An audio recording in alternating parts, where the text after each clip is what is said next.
میں آج آپ کے سامنے پھر اپنی زبان کا چیپٹر نمبر 6 لے کر آئی ہوں، آسمانی دوست۔ تو چلیے آئیے میں بہت اچھے سے آپ کو کر کے سمجھاتی ہوں اور پڑھاتی بھی ہوں۔ سب سے پہلے ہمارے آسمانی دوست، یہ ایک معصوم بچی کی کہانی ہے جو کہ ایک چھوٹی سی ہے، معذور ہے۔ میں اس کو چلیے کرتے ہیں۔ مارچ کے مہینے کے وہ دن تھے جب ہوا نہ جانے کہاں سے چلنا شروع ہو جاتی تھی۔ یعنی کہ مارچ کے مہینے میں اکثر اسٹوڈنٹ ایسا ہوتا ہے کہ کہیں ہوا چلتی ہے، کبھی گرمی ہوتی ہے، کبھی تیز آندھی سی چلتی ہے۔ دیکھیے اس میں یہ ہے، تیز آندھی بن جاتی ہے، صبح ٹھنڈی ہوائیں چل رہی تھیں اور آسمان تیزی سے بادل چھا رہے تھے۔ تیز ہوا سے پیڑوں کی چھوٹی چھوٹی شاخیں ٹوٹ کر گر رہی تھیں اور آوازیں گونج رہی تھیں۔ پیڑ کی جو چھوٹی چھوٹی ڈنڈیاں ہوتی ہیں اسٹوڈنٹ، وہ آسمان پر تیزی سے بادل چھا رہے تھے اور وہ چھوٹی چھوٹی شاخیں ٹوٹ کر گر رہی تھیں، ان کی آوازیں بھی گونج رہی تھیں۔ پرانی سوکھی پتیاں ہوا میں اڑتی پھر رہی تھیں۔ جو سوکھی پتیاں ہوتے ہیں وہ اڑ رہے تھے اور وہ ہوا بھی کر رہے تھے۔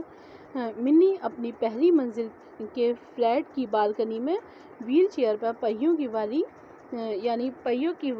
والی کرسی پر بیٹھی اور باہر پارک میں کھیلتے بچوں کو دیکھ رہی تھی۔ بچوں کو تیز ہواؤں اور لہروں پر گرتی نیم کی پیلی پیلی پتیوں کو کوئی پرواہ نہیں تھی۔ وہ سب تو اپنے کھیل میں مست تھے۔ بچے کھیل رہے تھے اور وہ بالکنی میں بیٹھی ویل چیئر پر، جو کہ وہ پیروں سے معذور تھی، چل نہیں پاتی تھی، وہ اپنے بیٹھے ہوئی پارک میں کھیلتے بچوں کو دیکھ رہی تھی۔ بچوں کو تیز ہواؤں اور لہروں پر گرتی نیم کی پیلی پیلی پتیوں کی کوئی پرواہ نہیں تھی۔ یعنی کہ بچوں کو کوئی پرواہ نہیں تھی، تیز ہوا چل رہی ہے، پتے گر رہے ہیں، ٹہنیاں گر رہی ہیں، انہیں کوئی پرواہ نہیں، وہ تو سب اپنے کھیل میں مست ہیں۔ منی اندر آ جاؤ، ماں نے آواز لگائی۔ منی اندر آ جاؤ، اس کی ممی باورچی خانے یعنی کچن سے آواز لگائی انہوں نے۔ 1 منٹ ممی، منی بولی۔ منی نے کپکپاتی آواز میں کہا۔ ویل چیئر پہ زور لگا کر آگے کو جھکی اور کھیل دیکھنے لگی۔ ماں سے بولی، ممی 1 منٹ۔ میں نے وہ کپکپاتی آواز سے ویل چیئر کی زور لگا کر آگے جھکی اور کھیل دیکھنے لگی۔ اسے کھیل دیکھنے میں بہت اچھا لگ رہا تھا، وہ اپنے کھیل دیکھنے لگی۔ اس کی ممی باہر بالکنی میں آ گئی۔ منی گڑیا، وہ پیار سے بولی، منی گڑیا، ہوا بہت تیز چل رہی ہے بیٹا۔ انہوں نے اپنی بیٹی کو سمجھایا، باہر بیٹھنا ٹھیک نہیں ہے، چلو اندر چلو، اچھی بیٹی میری۔ انہوں نے بہت پیار سے منی کو سمجھایا کہ اچھی بیٹی میری، چلو۔ منی اسی طرح بالکنی سے جھانکتی رہی، بس ذرا سی دیر اس نے ضد کی۔ منی اسی طرح اپنی جھانکتی رہی اور وہ کہتی رہی، ممی ذرا سی دیر اور اس نے ضد کی۔ اس کی ممی پارک میں کھیلتے بچوں کو دیکھا، لمبی ٹھنڈی سانس لی اور اندر جاتے ہوئے بولی، دھیان رکھنا بیٹا، بارش ہونے والی ہے، اندر ہی آ جانا، میں نہیں چاہتی کہ تم بھیگو۔ بیٹی کو ماں سمجھاتی ہوئی بولی، بیٹا بارش میں مت بھیگنا، بارش کے آنے سے پہلے ہی تم دھیان رکھنا اور اندر آ جانا، میں نہیں چاہتی تم بھیگو اور بیمار پڑ جاؤ۔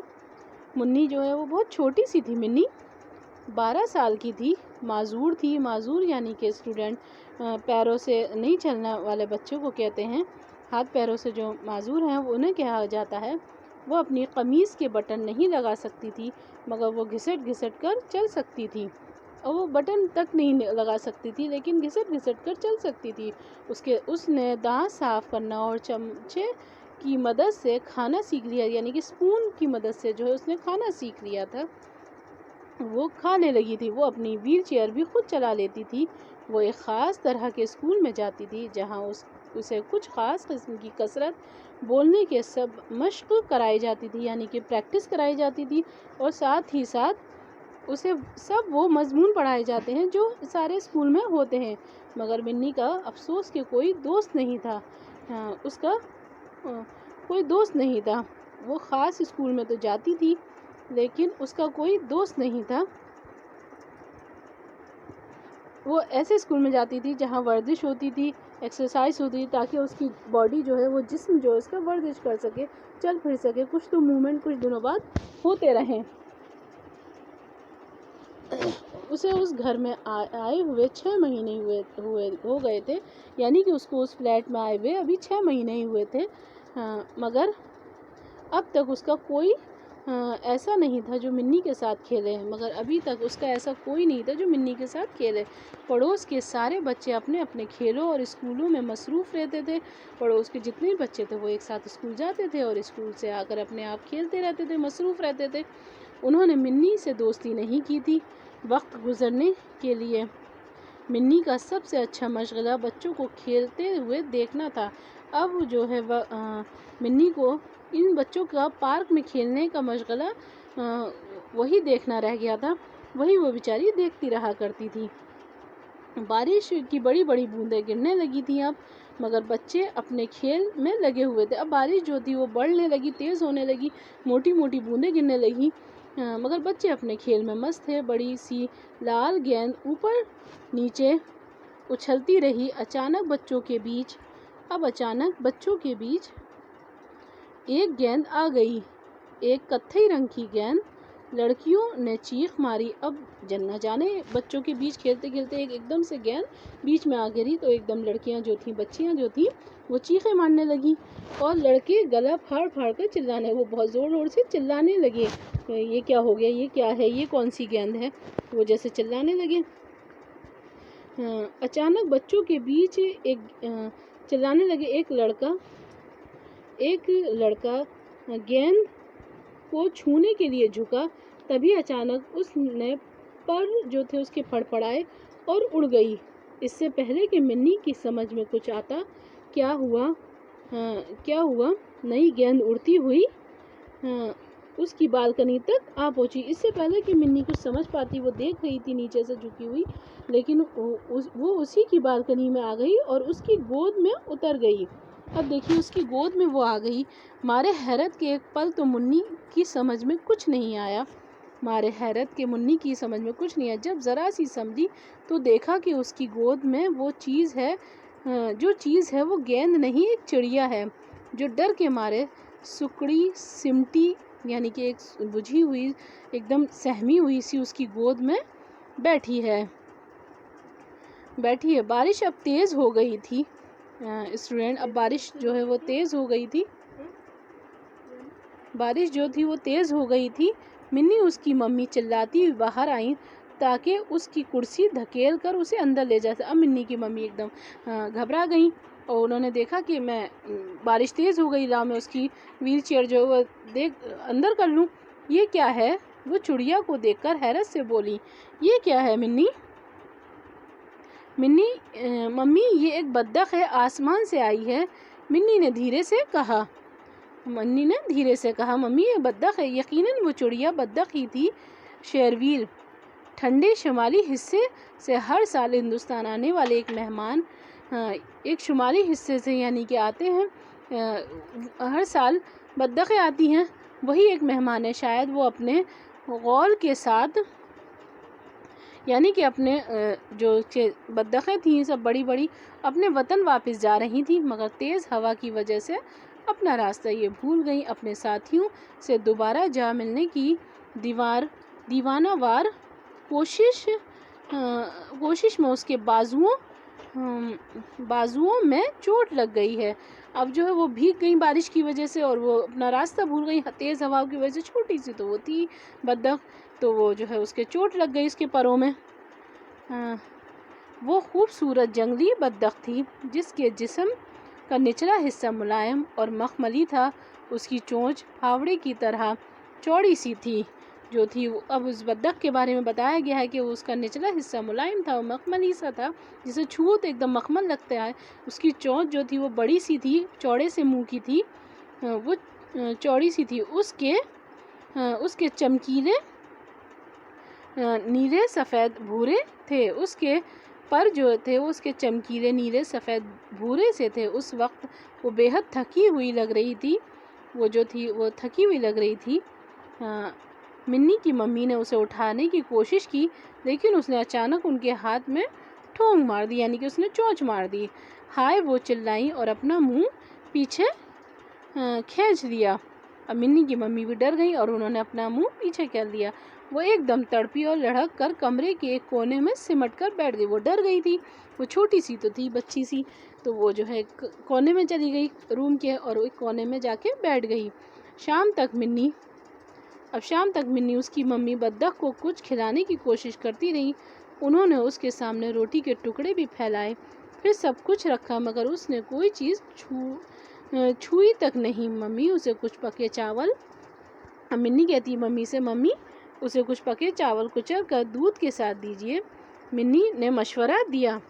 اب منی نے اسے مشورے دیے، ممی کو انہیں مشورہ دیا۔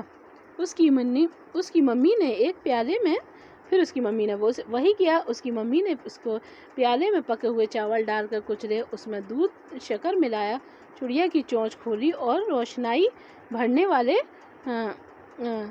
ڈراپر سے اسے کھلایا، ڈراپر جو ہوتا ہے اس سے کھلایا۔ جیسے ہی اس کے پیٹ میں کھانا گیا، اب دیکھیے اسٹوڈنٹ، جیسے ہی اس کے پیٹ میں کھانا گیا، بدبخت کچھ چاق و چوبند سی نظر آنے لگی، اس کی آنکھیں چمکنے لگی اور اس نے اپنے پر کھولنے کی کوشش کی، مگر ایک دو بار کوشش کرنے کے بعد وہ ٹل گئی۔ مجھے معلوم ہے ممی، اس کا نام کیا ہے؟ مترا نام ہے اس کا، منی نے کہا اور اس کی ممی مسکرا دی۔ ہم مترا کو کہاں لٹائیں؟ منی بولی۔ ممی ہم مترا کو کہاں لٹائیں؟ اس کے پاپا نے اس سے پوچھا۔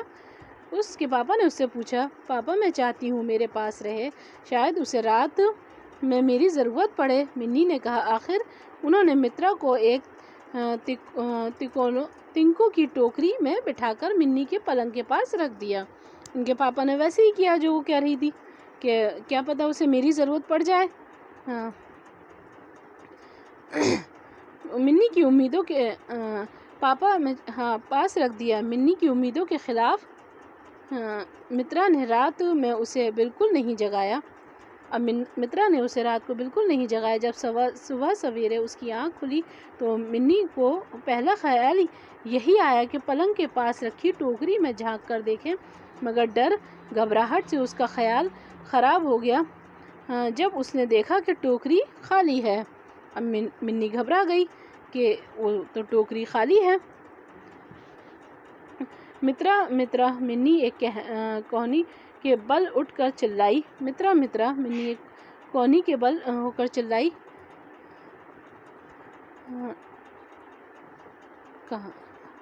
اس نے دیکھا کہ وہ باتھ روم میں سے آنکھیں چمکا کر اسے دیکھ رہی ہے اور کھلم کھلا ہنس پڑی۔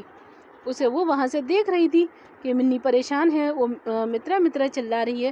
بدبخت پھدک کر چل پاتی تھی، وہ اڑنے کی جان توڑ کوشش کر رہی تھی، یعنی کہ وہ بے حد کوشش کر رہی تھی۔ جب منی گھسٹ کر اس کے پاس پہنچی تو اس نے پر پھڑپڑایا اور پھدک کر دوڑ چلی گئی۔ منی نے بڑی مشکل سے جب اسے پکڑا تو اس نے فوراً ٹھونگ مار دی۔ اب منی کو بھی اس نے ٹھونگ مار دی۔ منی کیا ہوا؟ اس کی ممی گھبرا کر چلائیں اور کمرے میں آ گئیں، مگر جب انہوں نے بدبخت کو اپنی بیٹی کے بازوؤں میں دیکھا تو ان کی گھبراہٹ خوشی میں بدل گئی۔ اب انہوں نے دیکھا کہ بیٹی کی بازوؤں میں ان کی بدبخت بیٹھی ہے تو وہ بدل گئی، گھبراہٹ جو تھی وہ خوشی میں بدل گئی۔ میں تمہارے لیے، اب وہ بولی، میں تمہارے لیے اور تمہاری دوست کے لیے ناشتہ لائی ہوں۔ انہوں نے اعلان کیا، میں تمہاری اور تمہاری مترا یعنی کہ دوست کے لیے ناشتہ لائی ہوں۔ جب منی مترا کو دبوچ کر اسے ناشتہ کھلانے کی کوشش کر رہی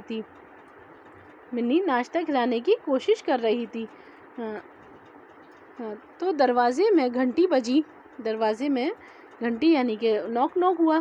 جیسے ہی منی کی ممی نے دروازہ کھولا تو بچوں کی ایک ٹولی نے ان کو نمستے کہا۔ وہ سب اپنے اسکول کا صاف ستھرا یونیفارم پہنے ہوئے تھے، یعنی کہ وہ اسکول جا رہے تھے۔ آنٹی کیا ہم چڑیا دیکھ سکتے ہیں؟ انہوں نے پوچھا۔ آنٹی کیا ہم چڑیا دیکھ سکتے ہیں؟ مترا کو ڈراپر سے کھانا کھاتا دیکھ کر بچوں کو بہت حیرت ہوئی۔ مترا کو ڈراپر سے کھانا کھاتے دیکھ بہت حیرت اور خوشی ہوئی۔ انہوں نے اسے پکڑنے کی منی کی مدد کی۔ اسکول کی بس پکڑنے کے لیے انہیں جلدی جانا تھا۔ ہم دوپہر میں آئیں گے۔ اب بچے بولے میم آنٹی ہم دوپہر میں آئیں گے منی کی مترا سے ملنے، انہوں نے کہا۔ منی بھی اسکول جانے کے لیے تیار ہو گئی۔ اب منی کو بھی اسکول جانا تھا تو وہ بھی تیار ہو گئی۔ بیچاری بطخ اپنے دوست کو کتنا یاد کر رہی ہوگی۔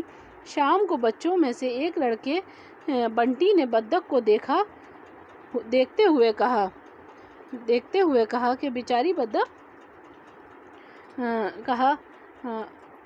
دیکھتے ہو اب تو اس کے نئے دوست بنانا بھی اور بھی مشکل ہے کیونکہ اب یہ لوئی ہو گئی ہے، انجو نے کہا۔ اور فوراً ہی اس کو خیال آیا کہ اس نے کہہ دیا تو جلدی سے اس کے منہ دبا لیا۔ ہم اسے طاقتور بنائیں گے، منی نے کہا کہ اب ہم اسے طاقتور بنائیں گے، وہ دبلی پتلی نہیں رہے گی، وہ کمزور سمٹی ہوئی نہیں رہے گی، ہم اسے طاقتور بنائیں گے کھلا پلا کر، منی نے یہ کہا۔ اگلے دن انجو اپنے ساتھ ایک موٹی سی کتاب لائیں۔ انہوں نے بطخوں کے بارے میں سب کچھ تم اس میں پڑھ سکتے ہو۔ مترا شاویر کہلاتی ہے، یعنی کہ مترا جو تم نے نام رکھا ہے اس کا شاویر کہلاتی ہے، اس کا نام یہ ہے۔ بچوں نے اسے خوش ہو کر گھیر لیا۔ اب شاویر کی عادتوں کے بارے میں سب کچھ پڑھ لیا۔ مترا اب سینکڑوں میل اڑ چکی ہوگی، ہے نا ننھی پریا نے کہا۔ سینکڑوں نہیں ہزاروں، اب یہ ان کی ممی نے بتایا۔ سینکڑوں نہیں ہزاروں، بنٹی نے اسے ٹوک کر ٹھیک کہا۔ یہ پھر سے ہزاروں میل اڑ کر اپنے گھر جائے گی۔ آخر ان کے دوست پرندے کی رخصتی کا دن آ ہی گیا۔ منی کے پاپا سب بچوں اور بطخ کو لے کر جھیل پر گئے۔ منی کے پاپا بچوں کو اور منی کو سب بچوں کو لے کے بطخ کو لے کر جھیل گئے۔ بچوں نے مترا کو پیارے منی کی گود سے اٹھایا اور آہستہ آہستہ اسے جھیل پر چھوڑ دیا۔ جھیل پر اس نے تیرنا شروع کر دیا۔ اپنی چونچ سے پانی میں کچھ کھودنے لگی۔ بچے بہت دیر تک وہاں کھڑے اسے دیکھتے رہے۔ اگلے دن منی بالکنی میں بچوں کو کھیلتے دیکھنے لگی تو پارک میں کوئی نہیں تھا۔ پھر دروازے کی گھنٹی بجی۔ بچوں کی فوج اندر آ گئی۔ اگلے دن جب وہ جا چکی تھی شاویرہ تو منی اگلے دن پھر واپسی ایسی اپنی بالکنی میں بیٹھ گئی اور وہ دیکھنے لگی تو وہاں کوئی تھا ہی نہیں بچہ۔ منی حیران ہو گئی کہ یہ کیا ہوا کہ کوئی بھی نہیں ہے، تو ایک دم دروازے کی بیل بجی اور بچوں کو دیکھا کہ اس کی پوری ٹولی فوج جو کہتے ہیں وہ آ گئی۔ آنٹی پلیز منی کو ہمارے ساتھ پارک میں کھیلنے کے لیے بھیج دیجیے، انہوں نے کہا۔ اب دیکھیے منی کے دوست بن گئے۔ اب انہوں نے کہا آنٹی منی کو ہمارے ساتھ کھیلنے کے لیے بھیج دیجیے، انہوں نے کہا ہم اسے ویل چیئر کی پر حفاظت سے واپس لے کر آئیں گے۔ محبت بھرے بہت سے ننھے منھے ہاتھوں کی مدد سے منی سیڑھیوں سے اتری اور پارک میں چلی گئی۔ دیکھیے اسٹوڈنٹ، دیکھیے منی کے اب کتنے سارے دوست بن گئے اور اس کے بعد بھلا منی اکیلی اور اداس کیوں رہتی؟ اب منی کے بہت سارے دوست بن گئے، اب اس کے بعد منی کیوں اداس رہتی؟ منی بالکل اداس نہیں رہتی۔ یہ ہماری کہانی کا پورا ہوا آغاز، یعنی کہ بچے آئی ہوپ کہ آپ کو میری یہ سمجھ میں آئی ہو، آئی ہوپ کہ آپ کو میری یہ سب سمجھ میں آیا ہو۔ اب میں آپ کو اس سبق کے الفاظ معنی کراتی ہوں۔ پہلا لفظ ہے شاخیں، اس کا مطلب ہے شاخ کی جمع پیڑ کی ڈالیاں، ٹہنیاں۔ مست یعنی کہ مگن، معذور ہوتا ہے جسم کے کسی حصے کا کمزور یا ناکارہ ہونا، جسم کے کسی حصے کا کام نہ کرنا۔ مشق ہوتا ہے کسی کام کو سیکھنے کے لیے بار بار کرنا، دہرانا۔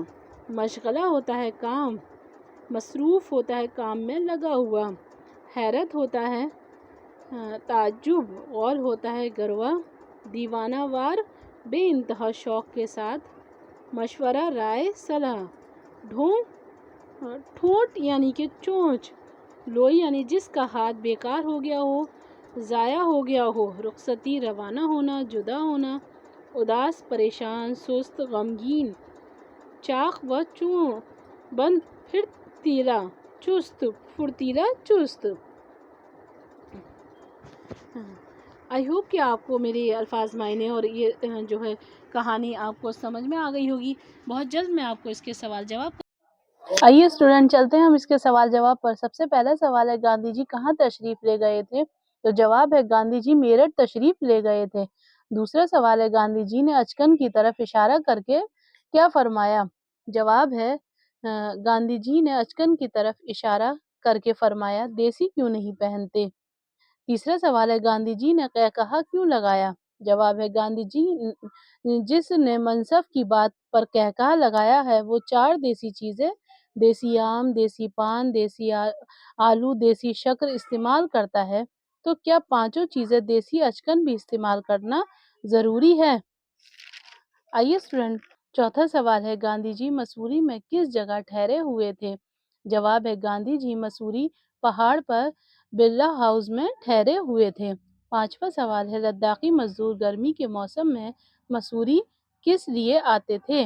جواب ہے لداخی مزدور ہر سال گرمی کے موسم میں کام کی تلاش میں مسوری آتے ہیں۔ چھٹا سوال ہے لداخی مزدوروں پر گاندھی جی کو کیوں ترس آیا؟ جواب ہے لداخی مزدور بیچارے بہت غریب تھے، ایک پھٹے ہوئے جانگے اور پیوند لگے ہوئے شلکوں کے سوا ان کے بدن پر کچھ نہ ہوتا تھا۔ ساتواں سوال ہے غریب خانہ کس گھر کو کہا جاتا ہے؟ جواب ہے اپنے ہی گھر کو انکساری کی وجہ سے غریب خانہ کہتے ہیں۔ آٹھواں سوال ہے سیتا گرہ آشرم میں کن قواعد کی پابندی ہوتی تھی؟ جواب ہے سیتا گرہ آشرم میں نیک چلنی اور سچائی کے قواعد بڑے سخت تھے، چھوٹے بڑے سب کو اس پر عمل کرنا پڑتا تھا۔ نواں سوال ہے بچی کو نوجوان صرف بہلانا چاہتا تھا، دھوکہ دینا نہیں چاہتا تھا۔ بچی کو نوجوان کیا کرنا چاہتا تھا؟ بچی کو نوجوان صرف بہلانا چاہتا تھا، دھوکہ دینا نہیں چاہتا تھا۔ تو اوکے اسٹوڈنٹ یہ سوال جواب پورے ہو گئے۔ اب ہم اس کے لفظوں کے جملوں پر چلتے ہیں۔ تو چلیے کرتے ہیں لفظوں کے جملوں کو استعمال کریں۔ طالب علم، ایک طالب علم میرے پاس آیا۔ یہ سینٹنس ہوئے، ایک ورڈ جو دیتے ہیں اس کو جملے کو کنورٹ کرتے ہیں تو اس وطن، وطن کی خاطر ہم اپنی جان دے دیں گے۔ موقع، اچھا موقع کو اپنے ہاتھ سے نہیں چھوڑنا چاہیے۔ اضافہ، میری تنخواہ میں اضافہ ہو گیا۔ خدمت، ہمیں اپنے ماں باپ کی خدمت کرنی چاہیے۔ تعمیر، مسجد کی تعمیر میں اپنا حصہ بھی شامل کرو۔ آئیے اسٹوڈنٹ اب ہم واحد کے جمع کرتے ہیں۔ موقع، مواقع، خیال، خیالات، مقام، مقامات، تجویز، تجاویز، عمارت، عمارتیں، ترکیب، ترکیبیں، اتفاق، اتفاقاً۔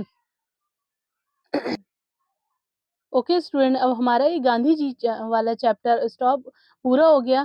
اب ہم آگے نیا چیپٹر لیں گے۔ اللہ حافظ۔